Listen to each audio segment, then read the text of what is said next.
ప్రేమించి విచ్చేసిన ప్రియులకందరికీ సంఘమంతటికి శుభములు వందనములు తెలుపుకొనుచున్నాను. అలాగుననే ఈ చక్కటి మందిరమునకు కాపరత్వమును జరిగించుచున్నటువంటి దైవజనులు దైవజనురాలు వారికి వారి కుటుంబానికి, అలాగుననే సంఘ పెద్దలకు, కార్యవర్గ సభ్యులందరికీ, సంఘమంతటికి నిండు వందనములు మరియు శుభములను తెలుపుకొనుచు ఉన్నాను. మీ ముందు నిలుచుండడానికి మరొకసారి దేవుడు నాకు ఈ అవకాశమును కలుగచేసినందుకు, ముఖ్యంగా తల్లి సంఘము నుండి అఫిలియేట్ సంఘ కాపరి అయినటువంటి రెవరెండ్ డాక్టర్ డేవిడ్ గొల్లపల్లి గారికి నా నిండు వందనాలు తెలుపుకొనుచు ఉన్నాను.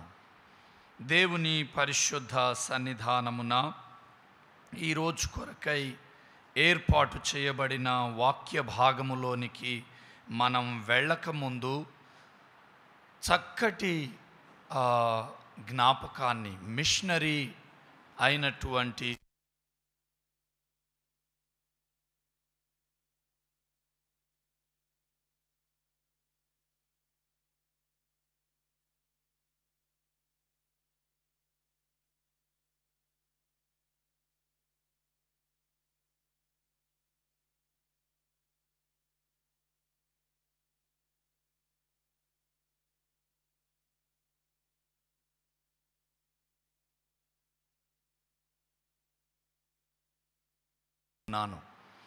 భారతదేశము చాలా అస్వస్థతగా ఉన్న సమయం అది.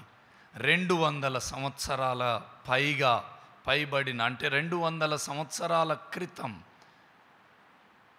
ఆయన వచ్చేసరికి భారతదేశంలో చాలా రుగ్మతలతో నిండుకొని ఉంది. మొట్టమొదటిగా ఈ దేశంలో వైద్యం లేదు, మెడిసిన్ లేదు. అలాగుననే రోగాన్ని శాపంగా భరిస్తూ ఉన్నటువంటి వారికి వారొచ్చి వైద్యం చేస్తుంటే, మెడిసిన్ ఇస్తుంటే ఇట్టే చావునకు లోనయ్యేవారు, వీడు చచ్చిపోతాడు అని అనుకునేవారు బ్రతికి నడిచి గంతులు వేస్తుంటే ఆ దైవజనులను ఖండించారు. ఎందుకు అనంటే, దేవుడు రోగాన్ని శాపంగా పెడితే దేవుణ్ణే వ్యతిరేకిస్తున్నారు వీళ్ళు, ఏదో వైద్యం తీసుకొచ్చి, మెడిసిన్ తీసుకొచ్చి అని అలా అర్థం చేసుకున్నారు. బ్రహ్మ వాడికి ఆ రోగాన్ని ఇస్తే వీళ్ళు మార్చేస్తున్నారు అని దేశమంతా అల్లకల్లోళమైపోయింది. రోగముతో ఉన్నటువంటి వాడు అలానే చావాలి అనే భయంకరమైన స్టేజ్.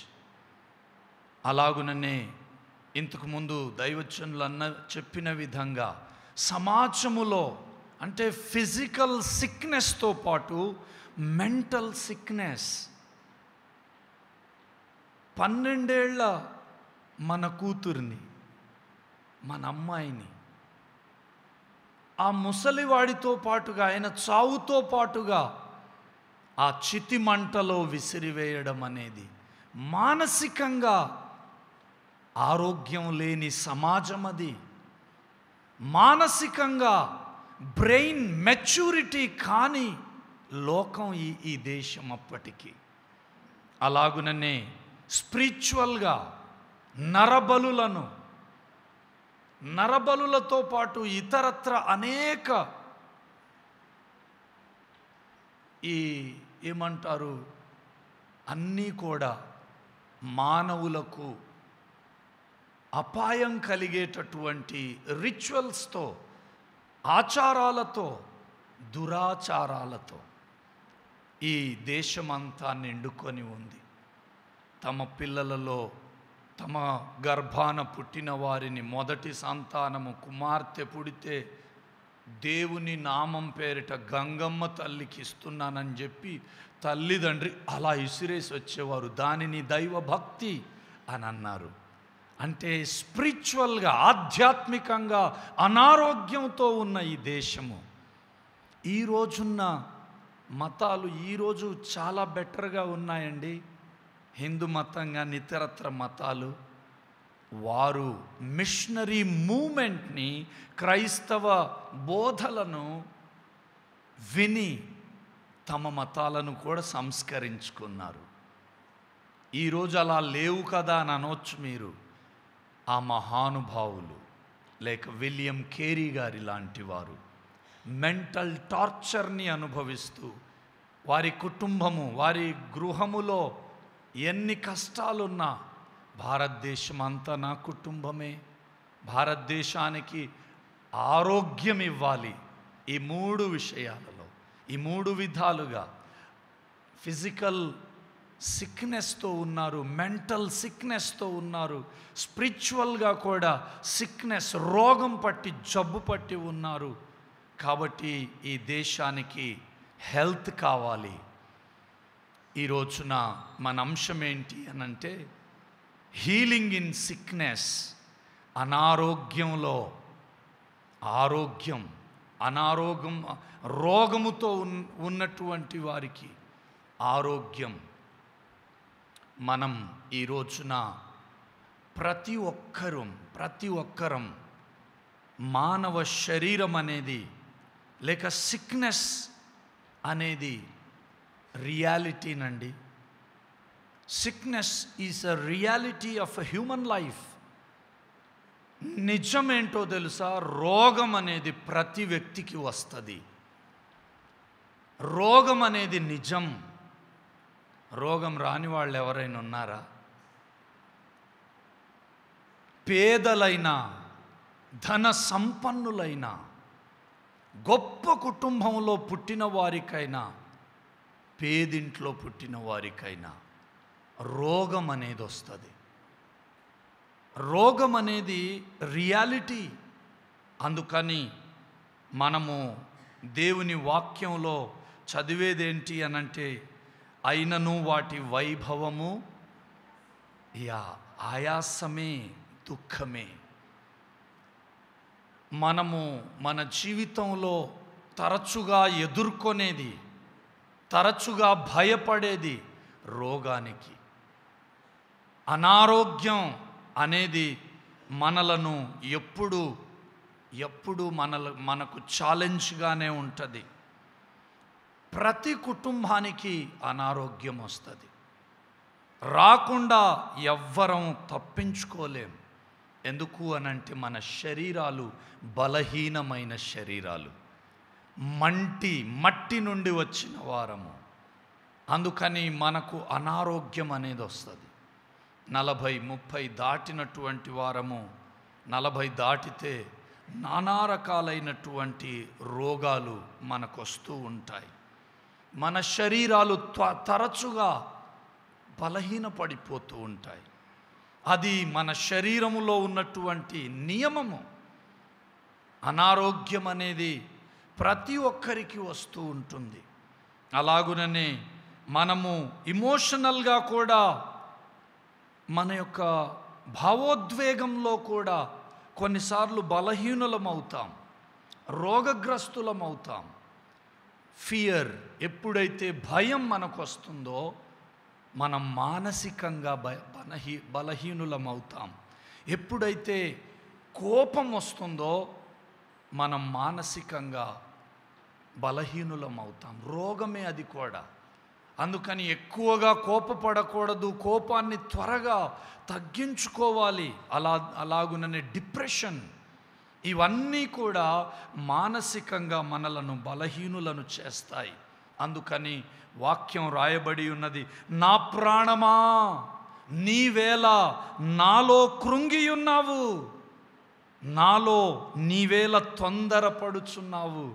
ఫియర్ వచ్చినప్పుడు, భయం వచ్చినప్పుడు తొందర కలిగి మనము చాలా తొందరపడుతూ ఉంటాం. అంటే తరచుగా మానసికంగా కూడా బలహీనమైపోతూ ఉంటాం. 200 సంవత్సరాల క్రితమే కాదు, ఈరోజు కూడా మనం తరచుగా మానసికంగా బలహీనపడిపోతూ ఉంటాం. ఈ రోజున కూడా స్పిరిచువల్గా కూడా బలహీనపడిపోతూ ఉంటాం. సిక్నెస్ మన దగ్గరికి వస్తూ ఉంటుంది.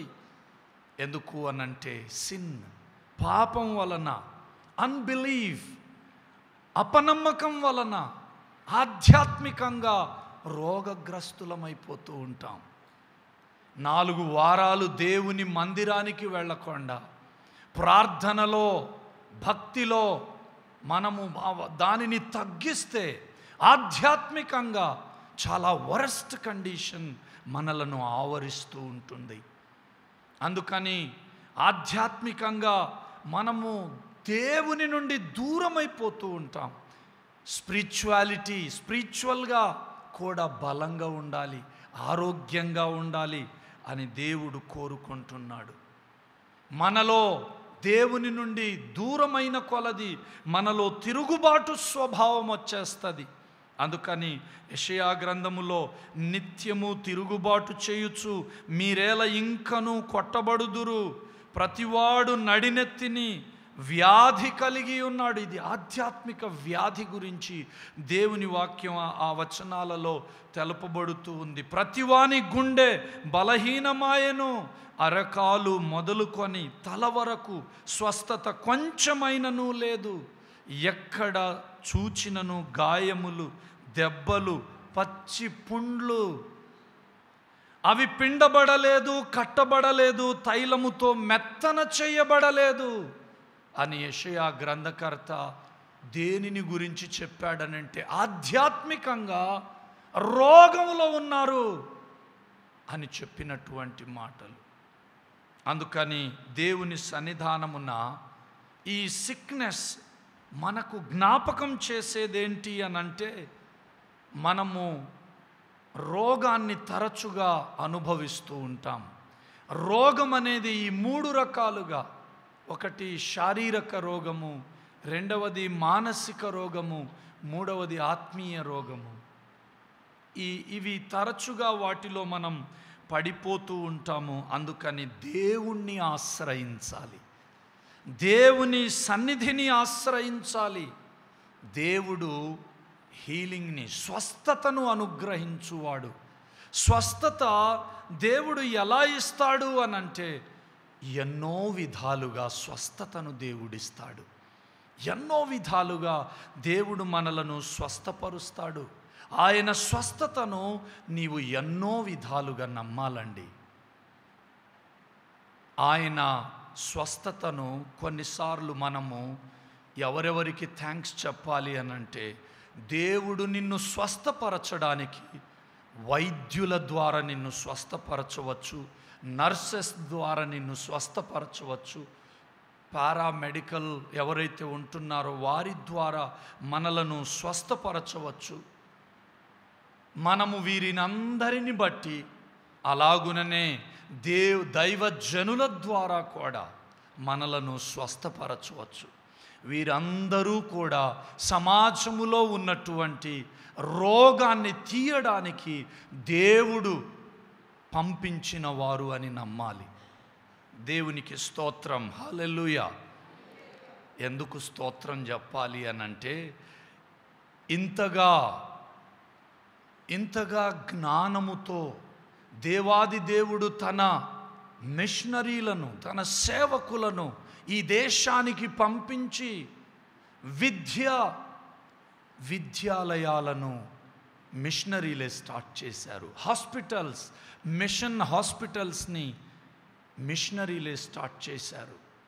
వీటన్నిటినీ ప్రమోట్ చేసింది దేవుని నామం పేరిట మిషనరీలు వచ్చి వీటిని స్టార్ట్ చేస్తే ఈ రోజున హైదరాబాదులో కొన్ని సంఘాలు ఉన్నాయి. మేము మెడిసిన్ని వ్యతిరేకిస్తున్నాం, మెడిసిన్ వేసుకునేవారు ఈ మందిరానికి రావద్దు అని చెప్పే దైవ సేవకులు ఉన్నారు, సంఘాలు ఉన్నాయి.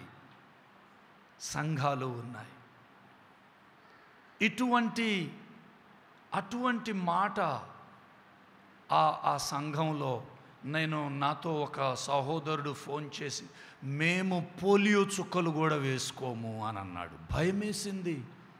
ఎవరితో మాట్లాడుతున్నాను నేను? ఇక్కడ ఎవరైనా నేను ఎన్నడూ మెడిసిన్ ముట్టుకోలేదు, నాకు రోగమే రాలేదనేవారు ఎవరైనా ఉన్నారా? ఎవరం లేం కదండి. మనం మెడిసిన్ని వాడుతున్నాం. డాక్టర్స్ ద్వారా దేవుడే మనకు అనుగ్రహిస్తున్నాడని నమ్మాలి. అలాగుననే మా పిల్లలకు మేము ఇప్పటి వరకు పోలియో చుక్కలు కూడా వేయలేదనేవారు ఎవరైనా ఉన్నారా? ఇక్కడే హస్తినాపురంలో చర్చ్ ఉంటుందండి. 2000కు పైగా కాంగ్రిగేషన్ ఉన్న చర్చ్. చాలా ధైర్యంగా, గంభీరంగా వారేమంటారంటే మెడిసిన్ ఎవరు వేసుకోకూడదు. నేనేమంటున్నాను, దేవుని వాక్యం ఏమంటుంది అనంటే, దేవుడు ఎన్నో విధాలుగా తన యొక్క స్వస్థతను సమాజానికి ఇచ్చాడు. అది మనకు ముఖ్యంగా బ్యాప్టిస్ట్ వారమైన మనము. మిషనరీలు హాస్పిటల్స్ని కట్టించారు, మిషనరీలు స్కూల్స్ని పెట్టారు. అలాగుననే విద్యను, విజ్ఞానాన్ని, స్పిరిచువాలిటీని డెవలప్ చేయడం కోసం థియలాజికల్ ఇన్స్టిట్యూషన్స్ని వారు స్థాపించారు. అన్నిటిని బ్యాలెన్స్ చేశారు. అన్నిటిని బ్యాలెన్స్ చేసి వాటన్నిటి ద్వారా, వాటన్నిటి వెనకాల దేవుని హస్తమున్నది అని నమ్మించారు. హల్లెలూయా.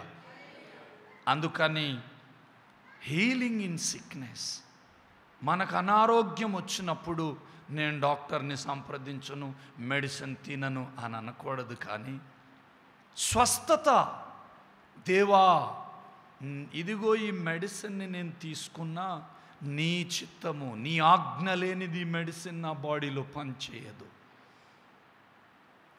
నీ ఆజ్ఞ వలననే ఇదిగో వీటిని వేసుకుంటున్నాను, నన్ను కరుణించు అని మనం ప్రేయర్ చేసుకుంటే, సిక్ విజిటింగ్స్, పాస్టర్లు చేసే పరిచర్యలో అది కూడా బలమైనది. హాస్పిటల్ విజిటింగ్స్, హాస్పిటల్కే వెళ్ళారుగా, మనం ఎందుకు విజిట్ చేయాలి ఇంకా అని కాదు. దేవుడు నిన్ను స్వస్థపరచడం కొరకు ఇచ్చినటువంటి ప్రతి ఈవిని మనం వినియోగించుకోవాలి. వినియోగించుకునేటప్పుడు దానిని అబ్జెక్ట్ చేయకూడదు, దాన్ని రిజెక్ట్ చేయకూడదు. ఏ మెడిసిన్ ద్వారా, ఏ వైద్యం ద్వారా దేవుడు నిన్ను స్వస్థపరుస్తాడో దానిని నీవు పొందుకోవాలి. అలాంటి మనస్సు, అటువంటి ఆలోచన విధానము మనము కలిగి ఉండాలి. మొట్టమొదటిగా ఈ రోజున ఇదంతా మనం ఇంకా ఉపోద్ఘాతంలోనే ఉన్నాం. ఈ సమయమునందు మొదటి విషయముగా నిర్గమాకాండము 4వ అధ్యాయము 10వ వచనము నుండి మనం చదవగా విన్నాం. మొట్టమొదటి విషయం ఏంటి అనంటే, ఈ వాక్య భాగములో నుండి, disability is not God's will. ఏమండి, అనారోగ్యం, నీకు నాకు మనకెవరికైనా అనారోగ్యం వచ్చింది అనంటే అది దేవుని నుండి రాలేదు అని నమ్మాలి. ఇది మొదటి పాయింట్. ఇది తప్పకుండా రాసుకోవాల్సిన విషయము. Disability is not God's will. అనారోగ్యం, శరీర దౌర్బల్యత మనకివ్వడం అనేది మన దేవుని చిత్తం కాదు. దేవుని చిత్తములో నీకు రోగాన్ని ఇవ్వడం అనేది లేదు. ఇది మొదటి విషయం. ఈ విషయాన్ని అర్థం చేసుకోవడం కొరకు మనం కొంచెం కష్టపడాలి. ఎందుకు అనంటే, మనం చదివిన వాక్యంలో ఒక ఛాలెంజింగ్ వెర్స్ ఉంది. అది 11th వెర్స్, 11వ వచనము. చాలా ఛాలెంజింగ్, సవాలుతో కూడిన వచనము. ఆ వచనాన్ని మనం అర్థం చేసుకోవాలి.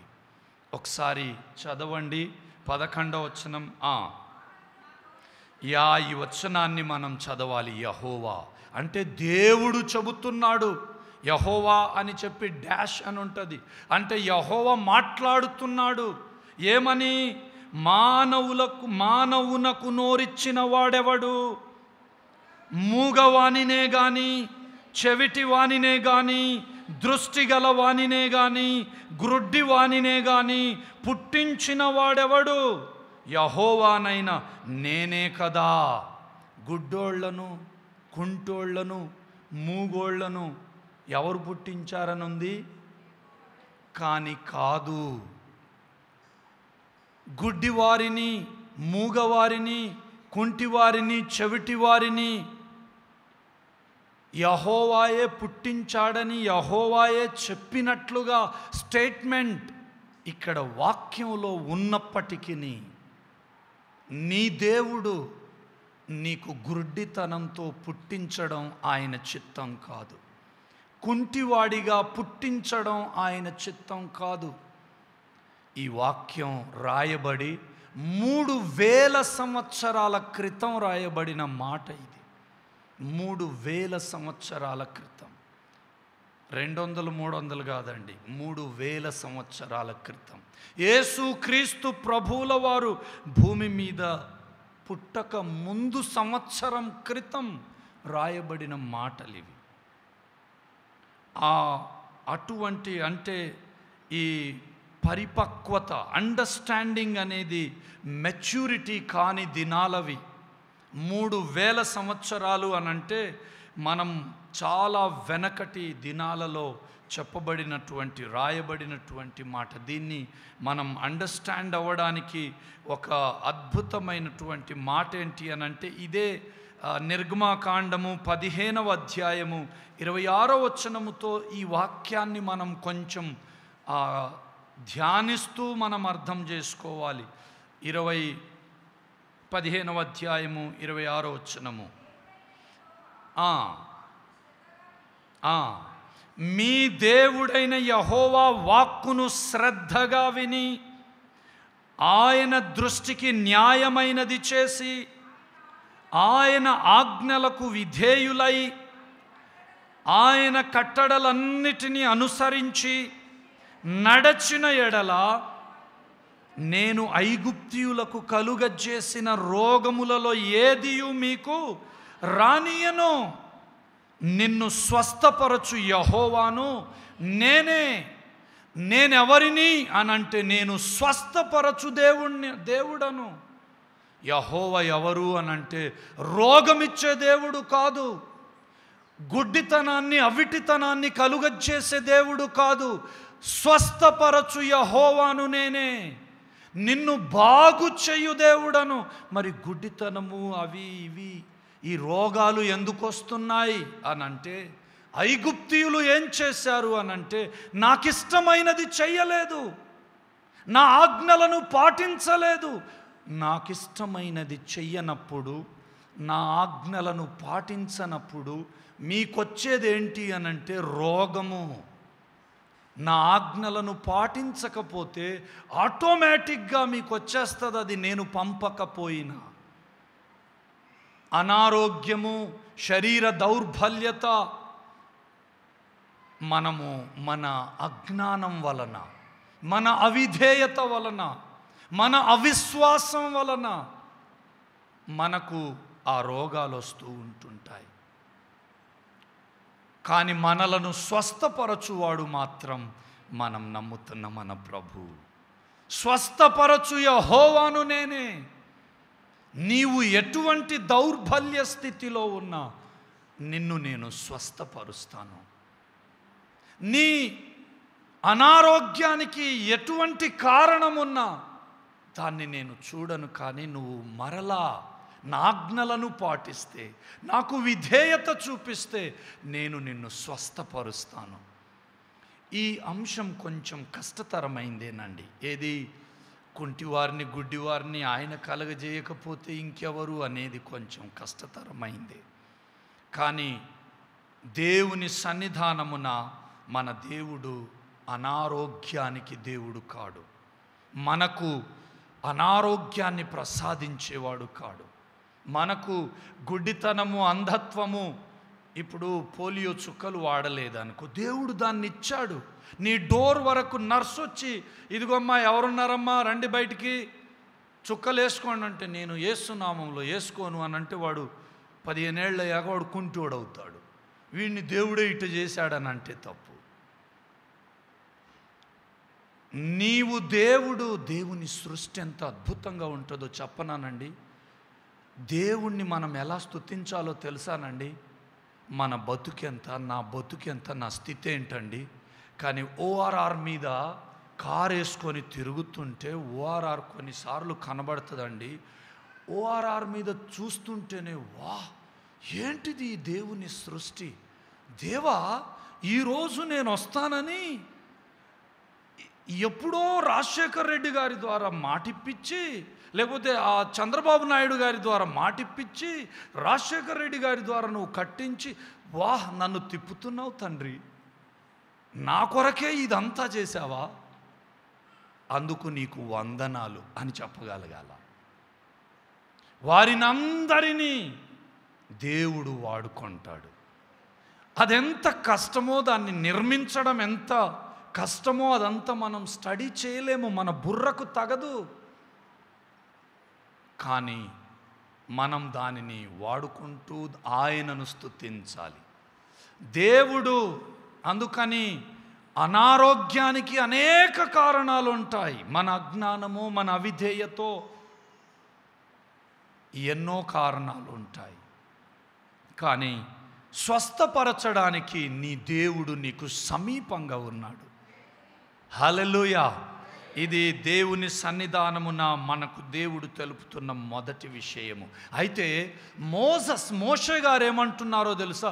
ప్రభువా నేను నత్తివాడను, నేను సరిగ్గా మాటలు రానివాడను, నోటి మాంద్యము కలవాడను, నీకు తెలియదా అంటే, రేయ్ నాకంతా తెలుసు, నాకంతా తెలుసు. ఇదిగో నీవు బలహీనుడవని తెలుసు, నీ అన్న బలవంతుడని తెలుసు. వెళ్ళు, నీ అన్న దగ్గరికి వెళ్ళు, లేవీయుడైన అహరోను యొద్దకు వెళ్ళు. అహరోను ఎవరండి? యాజకుడు. ఆ దినాలలో ఎవరు డాక్టర్? ఎవరండి డాక్టర్? అమ్మ లేదు. లేవీయుడు ఎవరు అని అంటే యాజకుడు. యాజకుడే డాక్టర్.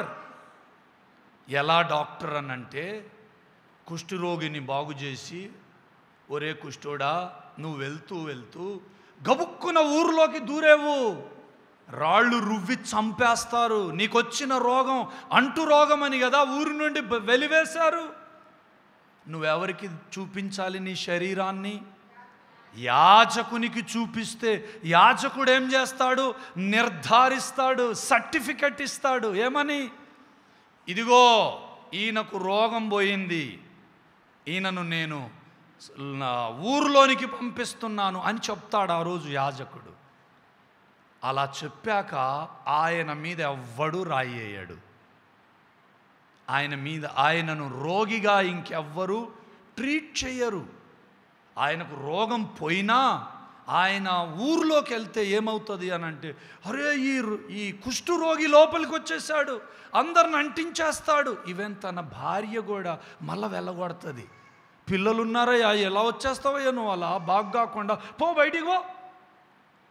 ఎందుకంటే ఆ రోజుల్లో మెడిసిన్ ఇప్పుడున్నంత అసలు మెడిసినే లేదు.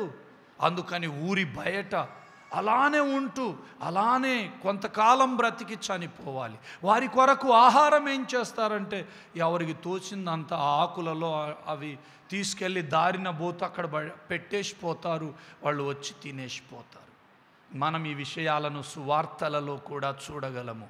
అనగా మోషేను దేవుడైన యెహోవా ఎవరి యొద్దకు పంపిస్తున్నాడంటే, డాక్టర్ అహరోను గారి యొద్దకు పంపిస్తున్నాడు. నీ అవిటితనానికి, నీ నోటి మాంద్యానికి, నీకు మాటలు రావు, నీకు ఆయన దగ్గరికి వెళ్ళు, ఆయన నీ నోటికి నోరుగా ఉంటాడు అని చెప్పి పంపించాడు. అలాగున మోషే గారు అహరోనుతో ఉండి తన యొక్క డిజబిలిటీకి, అంటే దేవుడు డిజబిలిటీని తీసేస్తున్నాడు, ఎబిలిటీని దయచేస్తున్నాడు. అనారోగ్యమనే అసమర్థతకు ఆరోగ్యమనే సామర్థ్యతను దేవుడు ప్రసాదిస్తున్నాడు. అలాగుననే ఓ గొప్ప నాయకుడిగా ఆయనను మలిచాడు.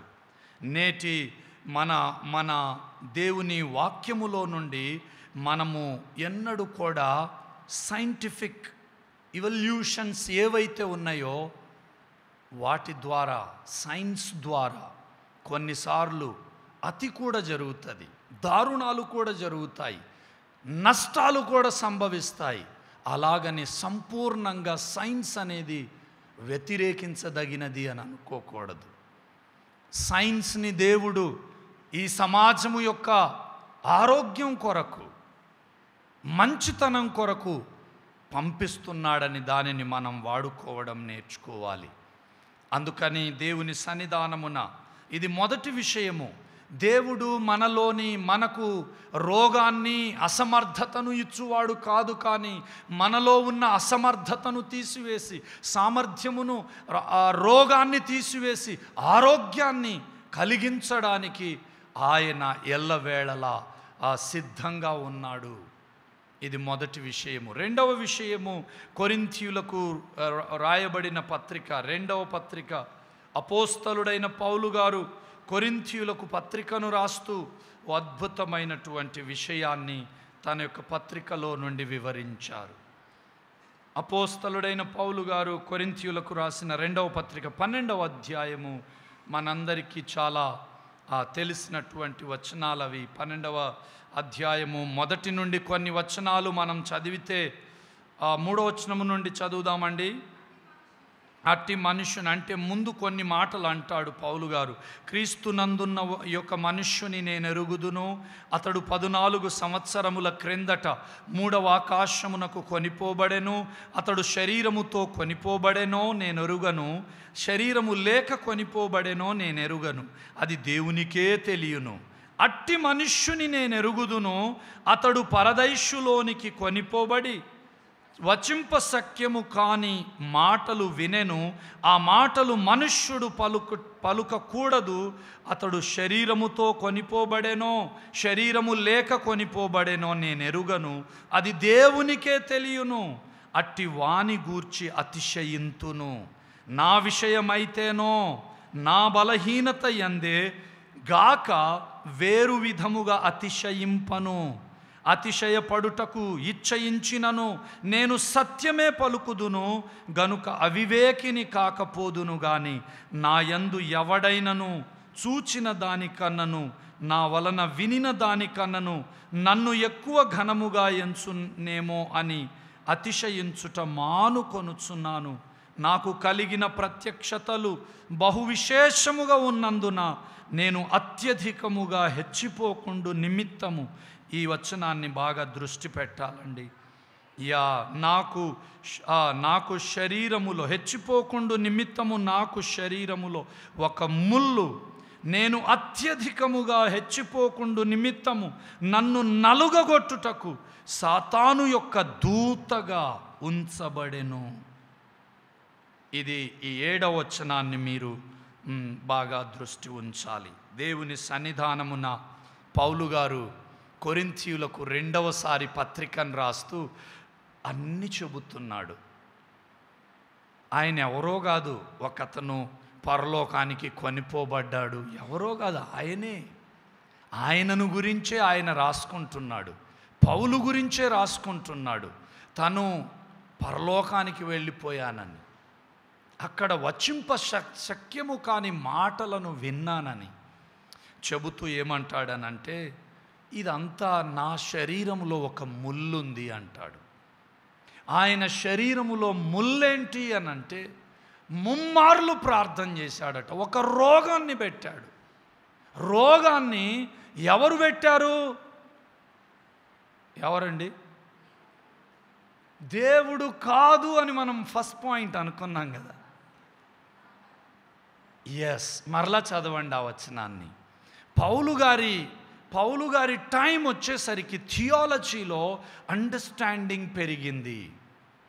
అండర్స్టాండింగ్తో ఆయన ఏమంటున్నారంటే, 7వ వచనాన్ని చదవండి. ఆ, ఆ. నాకు శరీరములో ఒక ముళ్ళు. శరీరములో ముళ్ళు అనంటే రోగం. శరీరములో ముళ్ళు అనంటే నిత్యము నొప్పి కలిగించే, వేదన కలిగించే రోగము. శరీరములో ముళ్ళుంటే హాయిగా హ్యాపీగా గంతులు వేస్తూ ఉండగలమా? నొప్పిని కలిగిస్తుంది అది. నాకు శరీరములో ఒక ముళ్ళు. నేను అత్యధికముగా హెచ్చిపోకుండా నిమిత్తము. నేను ఎందుకు హెచ్చిపోతాను?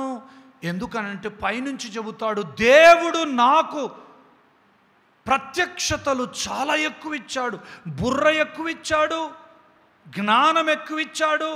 అలాగుననే దైవ సత్యాలు నాకు బయలుపరచినంత ఎవ్వరికి బయలుపరచలేదు. ఇది నాలో ఉన్న గర్వం. అయితే నాలో ఉన్న గర్వంతో నేను హెచ్చిపోకుండా ఉండేందుకు నాలో ఒక ముల్లుంది. ఇప్పుడు ఆయనకు జ్ఞానాన్నిచ్చింది దేవుడు, ప్రత్యక్షతలనిచ్చింది దేవుడు, గర్వించకూడదు అని కోరుకుంటున్నది దేవుడే. కానీ ముల్లెవరు పెట్టారు?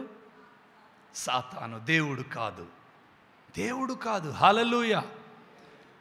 దేవునిలో నేను ఎదుగుచూ ఉన్నాను, దేవునిలో నేను బలంగా ఉన్నాను. నా బలంలో నేను హెచ్చిపోకుండాన్నట్లు నాలో, నా శరీరములో ముల్లుంది. ఆ ముళ్ళు పెట్టింది మాత్రం దేవుడు కాదు. ఆ ముళ్ళును పెట్టింది సాతాను దూత వలన. ఆ వచనాన్ని, ఆ పాయింట్ని చదవండి. నన్ను నలుగగొట్టుటకు సాతాను యొక్క దూతగా ఉంచబడెను. నన్ను నలుగగొట్టుటకు. నలిగిపోయాడండి. మనం ఇంతకు ముందు విలియం కేరీ గారి గురించి చెబుతున్నప్పుడు తన భార్య పిచ్చిదైపోయింది. ఇంత వేదనకరంగా సేవ అంటే ఎవరి సపోర్ట్ లేదు వారికి. అయితే పౌలు గారి శరీరములో అయితే ఇంకా అత్యధికమైన శ్రమలను, టార్చర్ని అనుభవించాడు. సేవలోనే కాదు, ఆయన శరీరంతో కూడా. పౌలు గారు అనంటే మనకి ఎలాంటి వ్యక్తి అని తెలుసు? పౌలు గారు డిజేబుల్డ్ పర్సన్ అండి, అంగవైకల్యము కలిగిన వాడు. పౌలు గారి కాళ్ళు ఎలా ఉంటాయో తెలుసా? ఇలా వంకరగా ఉంటాయి. పౌలు గారిని డిజేబుల్డ్ అని అంటారు. ఆ వర్డ్ మనం వాడకూడదు బయట, కానీ డిజేబుల్డ్ పర్సన్ పౌలు గారు. ఆయనకు ప్రాబ్లమ్స్ ఎన్నో తెలుసా? పౌలు గారు ఎంత ఎత్తుంటారు? పౌలు అంటే పొట్టోడు, చాలా పొట్టోడు, చాలా బలహీనుడు, అనారోగ్యముతో ఉన్నవాడు, కంటి సమస్య ఉన్నవాడు. ఆయనకి ఎప్పుడు కంటి సమస్య ఉంటుంది. పౌలు గారికి ఒక రోగం, 2 రోగాలని కావండి, చాలా రోగాలు. ఆయన కాళ్ళు పేలగా, బలహీనంగా, నడవలేనట్లుగా, అంత వంకరగా ఉండడమే కాదు, చాలా బలహీనుడు, అనారోగ్యంతో ఉండేవాడు. అంతేనా అనంటే ఎపిలిప్సీ, నరాలకు సంబంధించినటువంటి డిసీజ్ కూడా ఆయనకు ఉండేది అని ఈ పండితులు, ఆయన మీద రీసెర్చ్ చేసిన పండితులు, వాక్యములో నుండి, వాక్యాన్ని ఆధారము చేసుకొని ఆయన గురించి, అందుకని ఆయన స్పీచెస్, ఆయన ప్రసంగాలు బాగోవు. ఆయన వాక్యం చెబితే నిద్రపోయేటోళ్ళు నిద్రపోతుంటారు. ఒకడైతే నిద్రపోతూ ఆ కిటికీలోంచి పడి కూడా ఇదైపోయాడు. ఆయన స్పీచెస్ బాగుండవు. ఆయన నర్వ్ సిస్టమ్ సరిగ్గా ఉండదు. ఆయన శరీరములో భయంకరమైన ముల్లుంది. పెయిన్ఫుల్గానే ఆయన బ్రతుకుతూ ప్రభువును వేడుకొన్నాడు. అయ్యా, స్వస్థపరచు వాడవు కదయ్యా, స్వస్థపరచు యెహోవాను నేనే అని అన్నావు కదా తండ్రి, నన్ను బాగు చెయ్యి అని ముమ్మార్లు ప్రార్థన చేస్తే దేవుడేమన్నాడు? ప్రభు ఏమన్నాడు?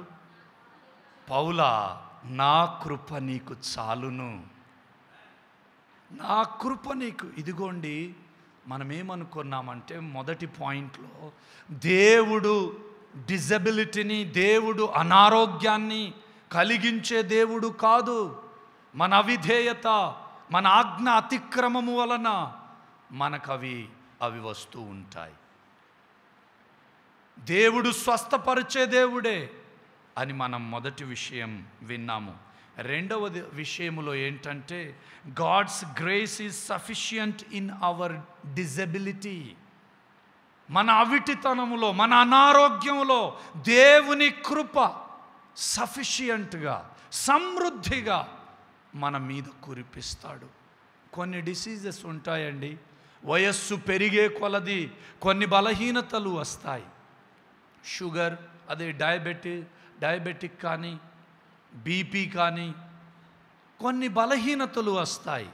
వాటిని నుండి నువ్వు ప్రార్థన చేస్తే కొందరికి స్వస్థత కలిగాయి, కొందరికి కలగలేదని నువ్వు బాధపడొద్దు.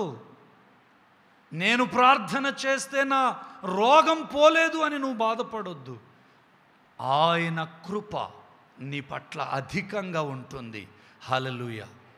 దేవుని సన్నిధిని ఆయన నన్ను క్యూర్ చెయ్యి అనంటే పౌలుకు ఎండ్యూరెన్స్ని, ఆయన ఆదరణను, నెమ్మదిని కలుగజేసి పౌలు గారిని ఎంతగానో బలపరచాడు. అందుకని నా బలహీనత యందు నేను అతిశయిస్తాను. నేను అవిటివాడిలాగా, ఇందుకే నేను అతిశయిస్తాను. నా కాళ్ళు సరిగ్గా ఉండవు, అందును బట్టి దేవునికి స్తోత్రం, ఇందును బట్టి నేను అతిశయిస్తాను అని ఆయన అంటూ నన్ను ఇలాగుననే ఉంచిన నా ప్రభువునకు స్తోత్రం. ఎందుకంటే నాకు ఓర్చుకొని ఓపికనిస్తున్నాడు. ఈ అవిటితనంలో కూడా, ఈ బలహీనతలో కూడా, ఈ రోగములో కూడా నేను సర్వైవ్ అవుతున్నాను, నేను అనుదినము బ్రతుకుతున్నానంటే నా దేవుని కృప అని దేవుణ్ణి ఆయన ఘనపరచాడు, దేవుణ్ణి ఆయన మహిమపరచాడు. కొన్నిసార్లు కొన్ని రోగాలు పోకపోవచ్చు. మనమేమి దేవుని మీద తిరుగుబాటు చేయొద్దు. ఆయన కృప నీ మీద అధికంగా ఉంది. ఆయన నిన్ను బలముగా వాడుకుంటాడు. నీవు ఆనందంగా ఆయనను చూడగలిగితే నీవు అనేకులకు స్వస్థత కలిగించువాడవుగా ఉండగలవు. పౌలు గారు అనేకులను స్వస్థపరచాడు. తన శరీరములో ఎన్నడూ తొలగిపోని రోగాలను ఉంచుకొని, బలహీనతలను ఉంచుకొని, బలహీనతలను లక్ష్యం చేయకుండా ఇతరుల జీవితాలలో ఉన్న అనారోగ్యాన్ని తీసేయడానికి ఆయనను దేవుడు వాడుకున్నాడు. అందుకని దేవుని సన్నిధానమున ఈ రోజున ఉన్న మనమిద్దరికి మెసేజ్ ఇస్తున్నాడు దేవుడు. డాక్టర్స్ కూడా హీల్ చేయలేని, స్వస్థపరచలేని రోగాలు ఉన్నాయి. డాక్టర్స్ ఒప్పుకోవాలి, కానీ డాక్టర్లు ఒప్పుకోరు. మా దగ్గరికి వస్తే మొత్తం బాగు చేసేస్తాం, నువ్వు రా అని మనల్ని ఖాళీ చేసేస్తారు. కొందరు స్వస్థపరిచే సేవకులు ఉన్నారు, వాళ్ళు కూడా ఒప్పుకోరు. మా దగ్గరికి వస్తే మేము బాగు చేసేస్తాం అంటారు. కానీ ఒకటి ఒప్పుకోవాలి, హీలింగ్ పవర్ ఉన్న డాక్టర్స్ అయినా, హీలింగ్ పవర్ ఉన్న పాస్టర్ అయినా, హీల్ కాని రోగాలు, స్వస్థత కాని రోగాలు కొన్ని ఉంటాయి. అది దేవుని మీద ఆధారపడి ఉంటాయి అని మనం నమ్మాలి. హల్లెలూయా. అవునా కాదండి? నిజం కదా? అన్ని రోగాలకు వైద్యం స్వస్థతనివ్వదు, అన్ని రోగాలకు సేవకుడు స్వస్థతనివ్వడు. అలా సేవకుడు చెబితే నమ్మకూడదు. అలా చెప్పే సేవకులు ఉన్నారు. కానీ దేవుని చిత్తములోనే మన డిసీజెస్ డిపెండ్ అయి ఉంటాయి అని మనం నమ్మాలి. ఎవరైనా కొందరు సేవకులు అట్లాగున చెప్పే ప్రీచర్స్ లేకపోలేదు, ఉన్నారు. అందుకని ఈ మాటలను తన సంఘానికి దేవుడు జ్ఞాపకం చేస్తూ ఉన్నాడు. దేవుని సన్నిధానమున ఇది మనకు నేటి ధ్యానములో నుండి రెండవ విషయం ఇది. నా కృప నీకు చాలును. నీ బలహీనత తీసేయలేదా దేవుడు? అయితే దాని వెనకాల ప్లాన్ ఉంది. కానీ నీకు ఆయన కృప సఫిషియంట్గా ఇస్తాడు. నా కృప నీకు చాలును. మూడో విషయాన్ని చెప్పి మనం ముగించుకుందాం. యోహాను సువార్త 9వ అధ్యాయము 1 నుండి 7 వచనాలను చదివితే, యోహాను సువార్త 9వ అధ్యాయము 1 నుండి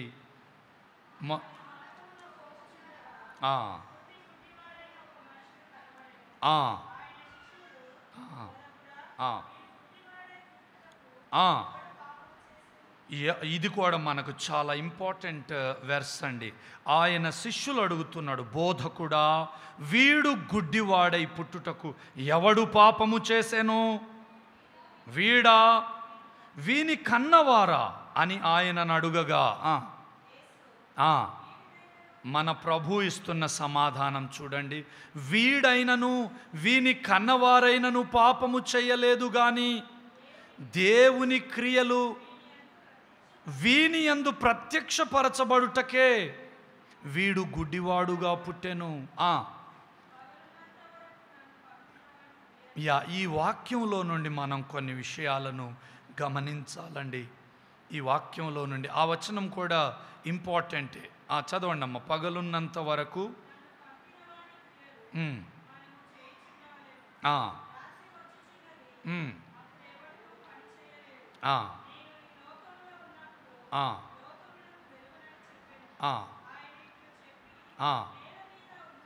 నేల మీద ఉమ్మి వేసి ఉమ్మితో బురద చేసి వాని కన్నుల మీద ఆ బురద పూసి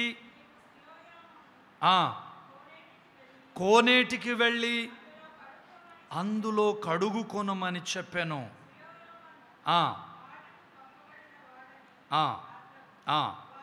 వాడు వెళ్ళి కడుగుకొని చూపు గలవాడై వచ్చెను. దేవునికి స్తోత్రం, హల్లెలూయా.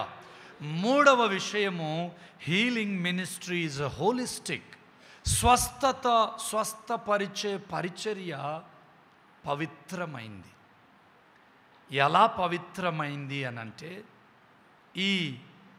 ఈ మనం చూస్తున్నాం కదా, విజువల్లీ ఇంపైర్డ్ ఈ గుడ్డివాడైనటువంటి ఆ వ్యక్తి ఏం చేశాడు అనంటే, మొట్టమొదటిగా మనము ఆ మొదటి వచనాలను చదువుతున్నప్పుడు శిష్యులు అడిగారు, ప్రభువా, వీడు గుడ్డివాడిగా పుట్టుటకు ఎవరు కారణం? దేవుడే కారణమని అనలేదు వాళ్ళు, ఇద్దరిని అన్నారు. వీడే కారణమా లేకపోతే వీని తల్లిదండ్రులా?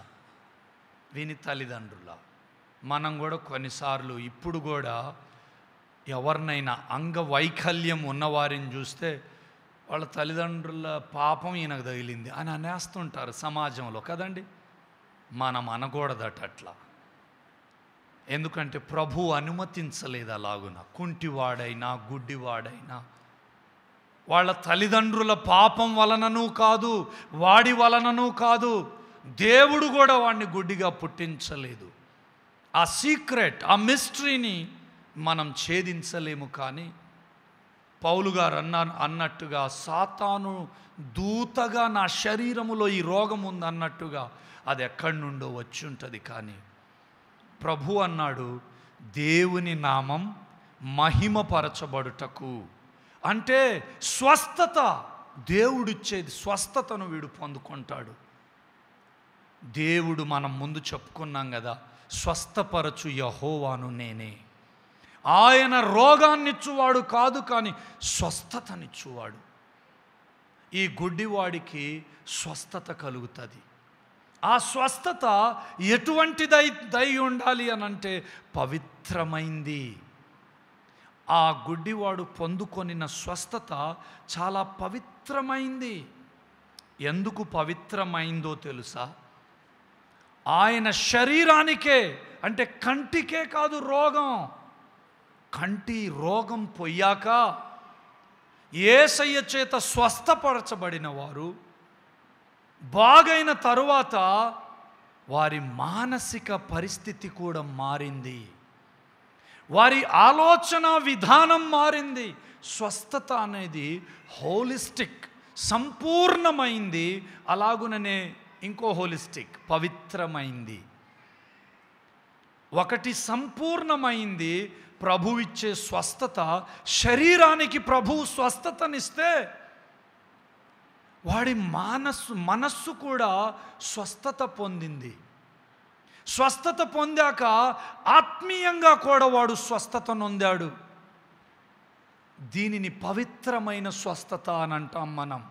చూడండి, కొన్నిసార్లు మనము ఎవరైనా రోగముతో ఉన్నవారిని దేవుని మందిరానికి, యేసయ్య మందిరానికి వెళ్తే అక్కడ జరిగే ప్రార్థనల వలన నువ్వు బాగవుతావు అని ఎవరైనా తీసుకొస్తే వారు వస్తారు, బాగవుతారు, తిరిగి వెళ్ళిపోయి లోకంలో కలిసిపోతారు. అది పవిత్రమైన స్వస్థత కాదు.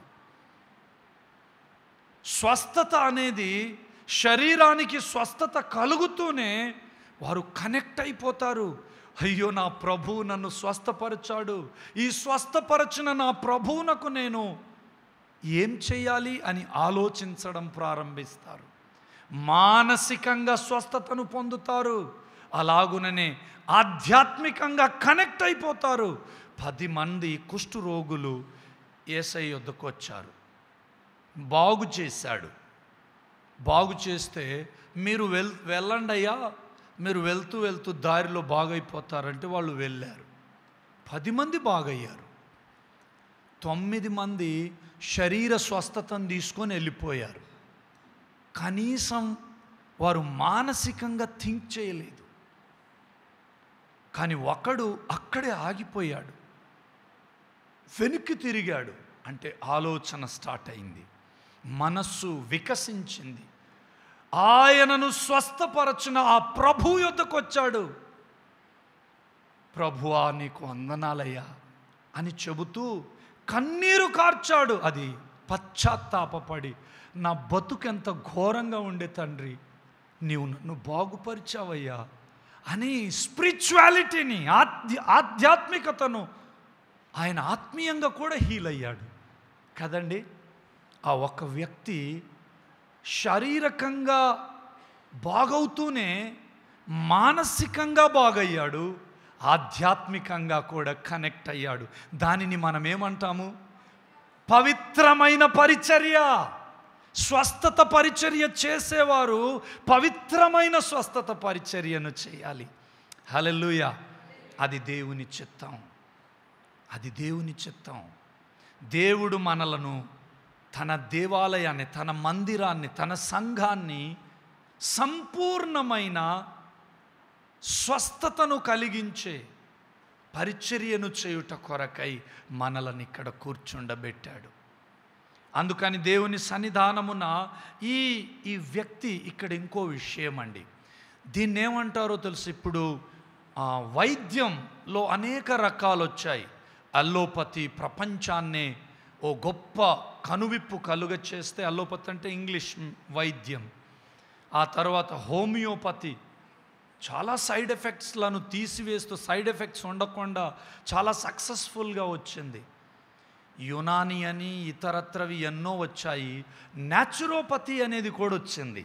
న్యాచురోపతి నేచర్ నుండి స్వస్థతను కలిగించేది. యేసుక్రీస్తు ప్రభువుల వారిక్కడ మట్టిని తీసుకొని, ఇది న్యాచురోపతి, మట్టిని తీసుకొని ఆ మట్టిలో కూడా చాలా హెల్త్ను కలిగించేటివి ఉంటుంది. మట్టిలో తిరిగే పిల్లలకు ఉండే అంత బలము మట్టిలో తిరగనోడికి ఉండదు. అలాగున న్యాచురోపతి ప్రభు మట్టిని తీసి కంటి మీద పూసి, వెంటనే కడుక్కోకయ్యా, వెళ్ళు పలానా చోటికెళ్ళు, టైం కలగాలి దానికి, అలా వెళ్ళి అక్కడ కడుక్కో. న్యాచురోపతిని ప్రభు ఇక్కడ పరిచయం చేశాడు ఆ రోజుల్లోని. యేసుక్రీస్తు ప్రభువుల వారిచ్చిన ఈ న్యాచురోపతి. ఇక్కడ చూడండి ఇంకో విషయము, మన డాక్టర్స్ ఏమని చెబుతారు అని అంటే, ఛాలెంజింగ్, డాక్టర్స్కి ఛాలెంజింగ్ ఒకటి ఉంది. డాక్టర్స్కి కూడా దేవుడు చెబుతున్నాడు, ప్రభువు ఏ పరిచర్య చేశాడు? పవిత్రమైన పరిచర్య చేశాడు. పవిత్రమైందంటే ఆ రోగిని దోచుకోలేదు, ఆ రోగి దగ్గర నుండి డబ్బులు లాగే పని చేయలేదు, అందుకని ఇది పవిత్రమైంది. డాక్టర్స్ హెచ్చరిక పొందాలి. ఈ రోజుల్లో ఎలా ఉన్నాయి వైద్య ఆసుపత్రులు, ఎలా ఉన్నాయి? రోగం వస్తే చాలు మొత్తం పిండి పిప్పి చేసి పడేస్తున్నారు, చాలా దారుణంగా ఉన్నారు. దేవుడు వైద్యులకు హెచ్చరిక ఇస్తున్నాడు, మీ సృష్టికర్తనైన నేను అలా చేయలేదు, మీరు అలా చేయకూడదు. తగినంత ఫీజు తీసుకోవాలి, కానీ అలా దోచుకోకూడదు. రెండవది పాస్టర్స్కి కూడా చెబుతున్నాడు. ఈరోజు స్వస్థతల పేరుతో రోగులను వైద్యులు ఎలా దోచుకుంటారో అలాగున పాస్టర్స్ కూడా దోచుకోవడానికి ట్రై చేస్తున్నారు. కానీ ప్రభు మన ముందు నిలబడ్డాడు, మీరు ఉచితంగా పొందారు, ఉచితంగా ఇవ్వాలి. నా నుండి వచ్చే స్వస్థత అది వారిని బలపరచేదిగా ఉండాలి, వారు కృతజ్ఞులుగా జీవించున్నట్లు ఉండాలి. వారు వైద్యం అయిపోయాక ఏడుస్తూ మూల్గుతూ ముక్కుతూ బ్రతికేటట్లుగా ఉండకూడదు. అందుకని ప్రభువుల వారు ఈ రోజున ఈ లోకాన్ని లేక మనుష్యులను హీల్ చేసేవారు ఎవరు అని అంటే డాక్టర్స్, అంటే వైద్యం, మెడిసిన్ ఇచ్చేవారు. అలాగుననే దైవ సేవకులు, ఈ దైవ సేవకులు అదేవిధంగా వైద్యులు ఎలా ఉండాలి అనంటే, హీలింగ్ మినిస్ట్రీ సొసైటీని హీల్ చేయాలి అనంటే యథార్థంగా, నమ్మకంగా మన సృష్టికర్త అయిన ప్రభువును దృష్టిలో పెట్టుకొని సమాజము ఆరోగ్యవంతంగా ఉండేటట్లుగా మన ఆలోచనలు, మన ప్రార్థనలు ఉంటూ భయముతో, భక్తితో మనం ముందుకెళ్ళాలని ప్రభు కోరుకుంటూ ఉన్నాడు. అందుకని తన సన్నిధానమున మనతో మాట్లాడే ఈ మూడు మాటలు, ఈ మూడు విషయాలు, ఈ మూడు విషయాలతో మనతో చెప్పే మూడు పాయింట్లు ఏంటంటే అంటే, disease is not the will of God but only healing. అనారోగ్యము దేవుడివ్వడు, ఆరోగ్యాన్ని ఇచ్చేవాడే మన ప్రభు. రెండవ విషయము, దేవుని కృప. నీ అనారోగ్యంలో దేవుని కృప నీ పట్ల సమృద్ధిగా ఉంటుంది. అందుకని నువ్వు వరి అవ్వకు, రోగం పోలేదని. నీ పట్ల కృప చూపిస్తున్నాడు దేవుడు. అలాగుననే healing is for the total personality. మూడవ పాయింట్గా సంపూర్ణమైంది మన పర్సనాలిటీ అంతటికి స్వస్థత. శరీరం ఒక్కదానికే కాదు, మనస్సు ఒక్కదానికే కాదు, సంపూర్ణంగా ఆధ్యాత్మికంగాను, మానసికంగాను, శారీరకంగాను స్వస్థతనిచ్చువాడు మన ప్రభు. ఈ మూడు మాటలతో దేవుడు మనలను బలపరుస్తూ, సిక్నెస్ అనేది, అనారోగ్యం అనేది నీ జీవితంలో ఒక భాగం. అదొచ్చినప్పుడు నీవు బాధపడకు, దేవుని యొద్ద ప్రార్థన చెయ్యి, దేవుని యొద్ద విన్నపము విన్నవించుకో. అలాగుననే ప్రభువా, ఈ రోగానికి కారణం నా అవిధేయత అయితే ఆ అవిధేయతను నాకు తెలుపు. బల్ల యొద్దకు వచ్చేటప్పుడు కన్నీరు కార్చి, నాకు ఈ రోగం ఉంది, వయస్సు వలన వచ్చిందా, నీ కృప ఏముందో నాకు తెలియదు, కానీ ఒకవేళ నా అవిధేయత వలనైతే తీసేయి తండ్రి, అది నాకు తెలుపు అని ప్రభువును వేడుకుంటే దేవుడు మనలను స్వస్థపరుస్తాడు, ఆయన మనలను బలపరుస్తాడు. అలాగుననే దేవుని సన్నిధానమున మనము చేయవలసినటువంటి మరో విషయం ఏంటి అనంటే, కొన్నిసార్లు నువ్వు ప్రార్థన చేస్తే రోగం పోకపోయినా ఆయన కృప ఉంటుంది. నీవు రోగముతో ఉంటూనే నీ సహోదరిని, నీ సహోదరుణ్ణి, ప్రభువా నా రోగం పోకపోయినా పర్వాలేదు, నీ కృప నాకుంది, కానీ నా సహోదరి బాధతో ఉంది తండ్రి, ఈమెను నీవు స్వస్థపరచు అని నీవు స్వస్థపరిచే ఆ ప్రార్థనను నీవు తీసుకుంటే, ఆ ప్రార్థనను నీవు చేస్తే, నీ దేవుడు నీ ద్వారా నీ సహోదరిని స్వస్థపరుస్తాడు. హల్లెలూయా. ఆ హోలిస్టిక్ మినిస్ట్రీని ఆయన మందిరాన చేరి ఉన్న ప్రతి ఒక్కరిని పిలుస్తున్నాడండి. సమాజమును స్వస్థపరిచే పరిచర్య సేవకులు మాత్రమే కాదు, డాక్టర్స్ మాత్రమే కాదు, ఆయనను నమ్మిన ప్రతి విశ్వాసిని ఆయన వాడుకోగలడు. అందుకని మందిరములో ఉన్నటువంటి మనము కొన్నిసార్లు ఈ ప్రార్థన కొరకై మన కమిట్మెంట్ని ఇవ్వాలి. కొన్నిసార్లు మానసికంగా మనం బలహీనతలో ఉన్నప్పుడు మనము మన బలహీనతలను ప్రభు యొద్ద చెబితే ప్రభు బాగు చేసేస్తాడు. నిన్ను ఆధ్యాత్మికంగా బలపరచడానికి, నిన్ను సంపూర్ణంగా తనలో నిన్ను సంపూర్ణంగా బలవంతుడిగా చేయడానికి ప్రభు మన ముందున్నాడు. అటువంటి గొప్ప దేవుడు, మహాదేవుడు, మహోన్నతుడైన ప్రభు మన ముందుండి తన స్వస్థతను ప్రవహింపచేయాలని, మనలో మన ద్వారా సమాజములో ఆ స్వస్థతను ఇవ్వాలని ప్రభు కోరుకుంటూ ఉన్నాడు. అటువంటి కృప, అటువంటి ధన్యత దేవాది దేవుడు, పరిశుద్ధ దేవుడు మనందరికీ అనుగ్రహించి దీవించునుగాక. ఆమేన్. ఆమేన్. సంగమంతయు